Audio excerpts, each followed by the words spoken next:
दोस्तों एसपी साहब भेष बदलकर अपनी पत्नी से मिलने के लिए जाते हैं जो उनसे 5 सालों से अलग रह रही थी। जाकर अपनी पत्नी की हालत को देखते हैं तो फूट फूट कर रोने लगते हैं। दोस्तों ऐसा क्या कारण हो सकता है जो एक एसपी साहब की पत्नी उनसे अलग रह रही थी और आखिर वह अपनी पत्नी के सामने भेष बदलकर क्यों पहुंचते हैं।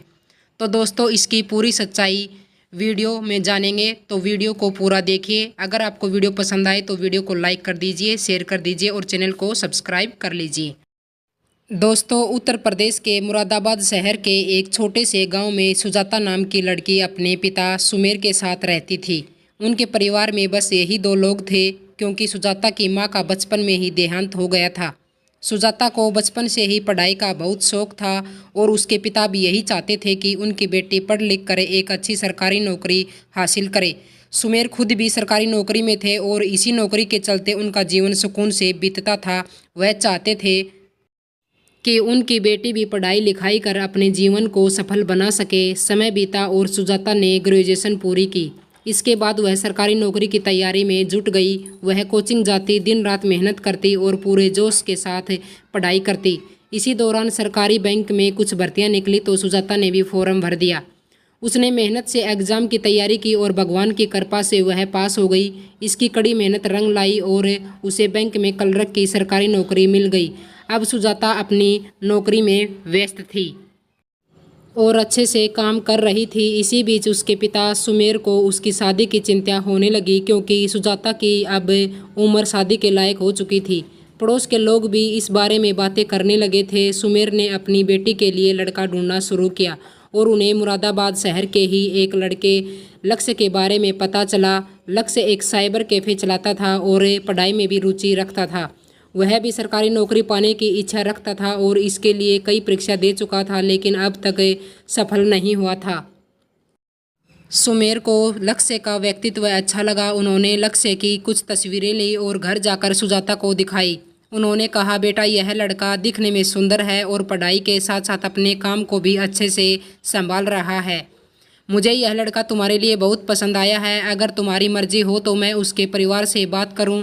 सुजाता ने मुस्कुराते हुए जवाब दिया, पापा अगर आपने किसी को मेरे लिए चुना है तो उसमें ज़रूर कोई खास बात होगी। मैं आपकी पसंद का भरोसा करती हूं।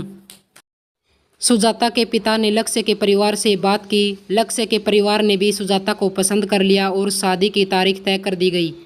2 महीने बाद सुजाता और लक्ष्य की शादी धूमधाम से हो गई। शादी के बाद सुजाता अपने ससुराल पहुंची। लक्ष्य ने अपनी पत्नी को बहुत प्यार और सम्मान दिया। सुजाता भी अपने पति और सास ससुर का खूब ख्याल रखती थी। सुबह का नाश्ता तैयार करे सुजाता अपनी नौकरी पर चली जाती और दोपहर का खाना उसकी सास बना लेती। शाम का खाना फिर सुजाता ही बनाती थी। सुजाता को इससे कोई परेशानी नहीं थी क्योंकि सुजाता अपनी सरकारी नौकरी के साथ साथ घर के कामों में भी हाथ बटा लेती थी। समय इसी तरह बीतता गया। लक्ष्य जो कई सरकारी परीक्षाओं में असफल रहा था, शादी के बाद एक बार फिर से यूपीएससी की परीक्षा देता है और जब रिजल्ट आया तो वह खुशी से झूम उठा क्योंकि इस बार उसने यूपीएससी का एग्ज़ाम पास कर लिया था। लक्ष्य की खुशी का ठिकाना नहीं रहा। उसने अपनी इस सफलता का श्रेय सुजाता को दिया और कहा, सुजाता तुमने मेरी बहुत मदद की। तुम्हारे समर्थन और प्रोत्साहन ने मुझे यह सफलता दिलाई है। यह सुनकर सुजाता की आंखें खुशी से भर आई। इसके बाद लक्ष्य की ट्रेनिंग शुरू हुई और ट्रेनिंग के बाद वह एक सब इंस्पेक्टर बन गया। उसकी पोस्टिंग पास के ही शहर में हो गई। वह अपनी ड्यूटी को पूरी ईमानदारी से निभा रहा था और परिवार के साथ खुशहाल जीवन जी रहा था। धीरे धीरे समय गुजरता गया लेकिन एक दिन लक्ष्य ने विचार किया कि दोनों पति पत्नी की नौकरी होने के कारण वह एक दूसरे को समय ही नहीं दे पा रहे हैं और उसने सुजाता से कहा, सुजाता तुम्हें अपनी नौकरी से रिजाइन दे देना चाहिए। अब पैसों की कोई कमी नहीं है और मैं चाहता हूं कि हम एक दूसरे के साथ ज़्यादा समय बिता सकें। मेरे माता पिता की सेवा करो और मेरा भी ख्याल रखो। सुजाता पहले तो नौकरी छोड़ने से मना कर देती है लेकिन लक्ष्य के प्यार को देखकर और उसे नाराज़ न करने की सोचकर वह खुशी खुशी अपनी नौकरी से इस्तीफा दे देती है।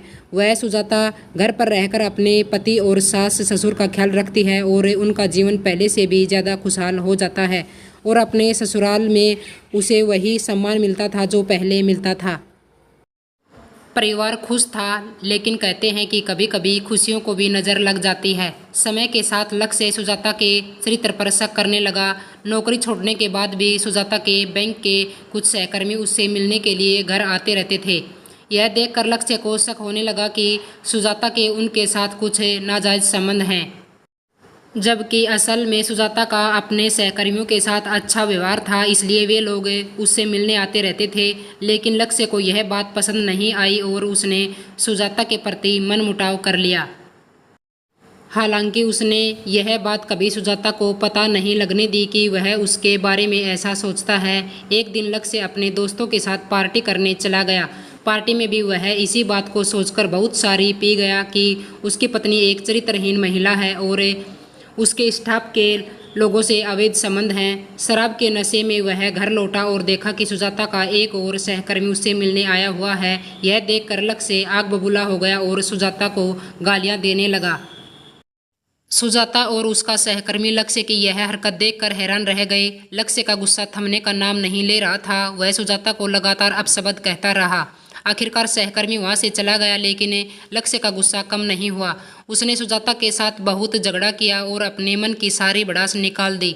सुजाता यह सब सुनकर हैरान रह गई। उसने लक्ष्य को समझाने की बहुत कोशिश की। वह जैसा सोच रहा है वैसा कुछ भी नहीं है। रात हो चुकी थी। लक्ष्य के माता पिता भी उसे समझाने की कोशिश करते रहे, लेकिन नशे में धुत लक्ष्य किसी की बात सुनने को तैयार नहीं था। अंत में लक्ष्य ने सुजाता पर हाथ उठा दिया। यह देखकर सुजाता को भी गुस्सा आ गया। उसने अपने पिता को फ़ोन किया और उन्हें बुलाकर रात में ही मायके चले गई। सुबह होते ही लक्ष्य का नशा उतर गया। उसे रात की सारी बातें याद आ गई, लेकिन उसके मन में अभी भी वही बातें चल रही थी कि उसकी पत्नी चरित्रहीन है। समय बीतता गया और उधर सुजाता सोच रही थी कि शायद लक्ष्य उसे लेने आएगा, लेकिन लक्ष्य कभी उसे लेने नहीं गया। कुछ दिनों बाद लक्ष्य ने सुजाता को तलाक के कागजात भेज दिए। सुजाता इस बात से बहुत आहत हुई, लेकिन उसने अपने आत्मसम्मान के लिए तलाक स्वीकार कर लिया। तलाक के बाद भी लक्ष्य सुजाता को ही अपनी बर्बादी हुई शादी का कारण मानता रहा, जबकि सच्चाई यह थी कि सुजाता ने हमेशा उसका साथ निभाने की कोशिश की थी। उसने हर तरह से उसका सहयोग किया, अपनी सरकारी नौकरी को भी छोड़ दिया, लेकिन लक्ष्य कभी उसकी कदर न कर सका। तलाक के 6 महीने बाद लक्ष्य के मन में ख्याल आता है कि शायद उसने सुजाता पर शक करके गलत फैसला कर लिया है।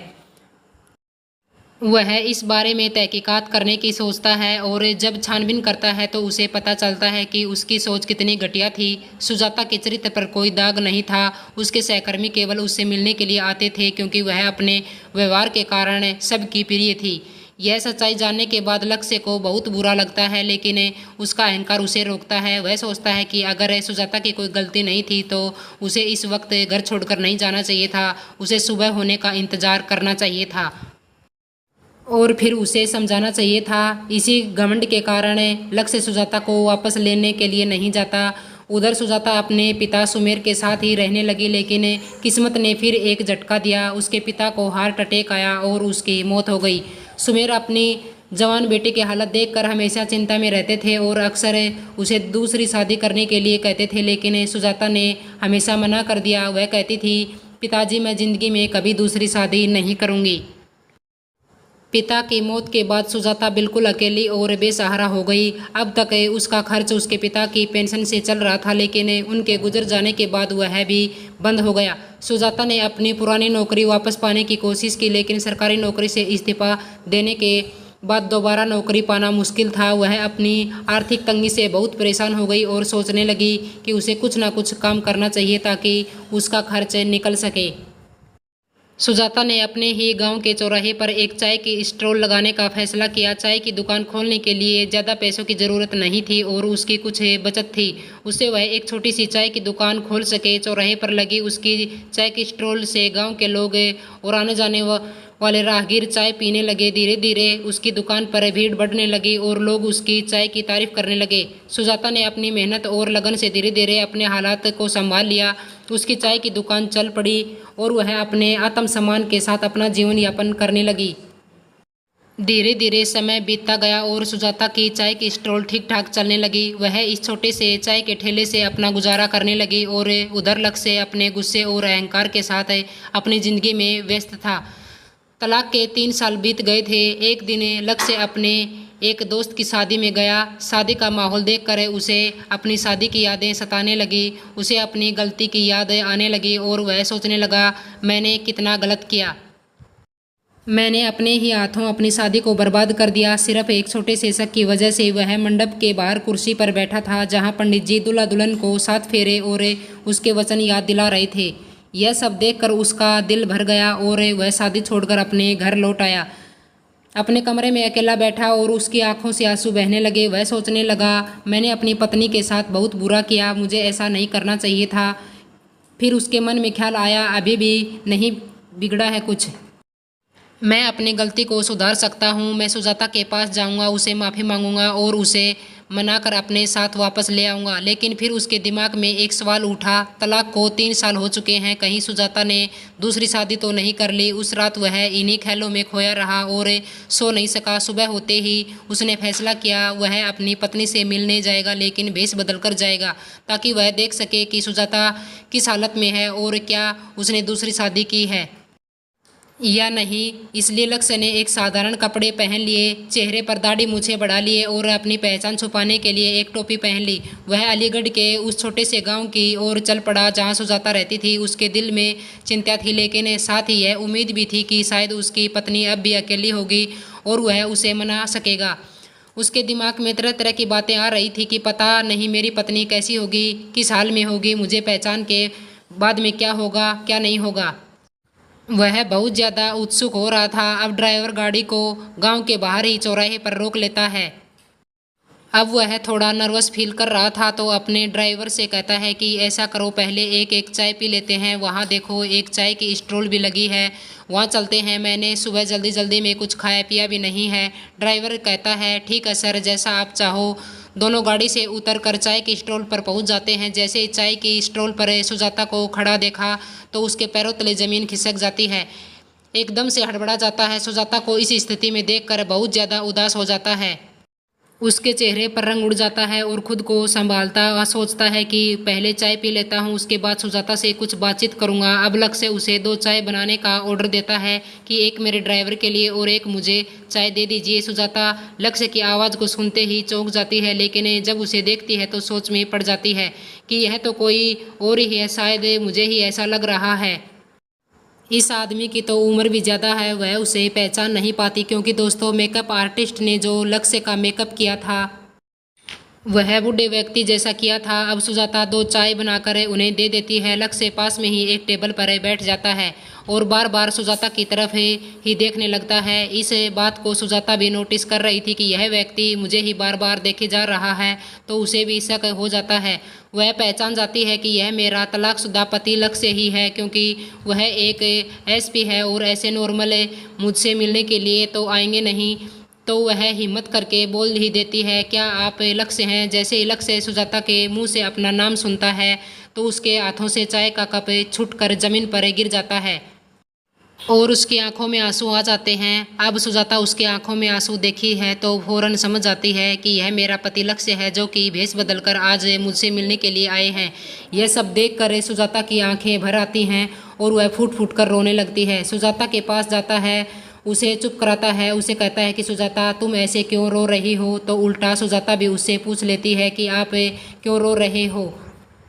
चलो मैं तो इस वजह से रो पड़ी थी क्योंकि मेरी तो घर गृहस्थी सब कुछ उजड़ चुकी थी और आज तुम्हें अचानक अपने सामने देखकर मेरी आंखें भर आई। उसके बाद लक्ष्य सुजाता से माफ़ी मांगने लगता है, कहता है कि यह सब मेरी ही गलती थी, मेरी वजह से हमारी ज़िंदगी के 3 साल खराब हो गए, मुझे माफ़ कर दो और अगर मुमकिन हो तो मुझसे दोबारा शादी कर लो, मुझे फिर से अपना लो। सुजाता मैं तुम्हारे बगैर नहीं रह सकता, जब से मेरी ज़िंदगी से तुम गई हो मैं एक रात भी चैन सुकून से नहीं सो पाया। अब सुजाता यह सब बातें सुनती है तो लक्ष्य को ताना मारने लगती है, अब आप क्यों मेरे बगैर मरने लगे हैं और मुझे चरित्रहीन लड़की को फिर से क्यों अपनाने के लिए आए हो? मैं तो एक चरित्रहीन लड़की हूँ। तो लक्ष्य की आंखें फिर से भर आती हैं। वह रोते हुए सुजाता से कहता है, सुजाता के आगे हाथ जोड़कर खड़ा हो जाता है, कहता है मुझे माफ़ कर दो, मुझे बहुत बड़ी भूल हो गई है। मुझे तलाक लेने के बाद मैं इस मामले की छानबीन की है, लेकिन मैं ही गलत था, मेरी घटिया सोच की वजह से हमारा रिश्ता ख़राब हुआ। अब मैं अपनी गलती को स्वीकार करता हूँ। दोस्तों फिर दोनों शादी कर लेते हैं और अपनी ज़िंदगी एक बार फिर से शुरू करते हैं। दोस्तों आपको यह कहानी कैसी लगी अपनी राय कमेंट बॉक्स में ज़रूर शेयर करें। अगर वीडियो पसंद आए तो वीडियो को लाइक कर दीजिए, शेयर कर दीजिए और चैनल को सब्सक्राइब कर लीजिए।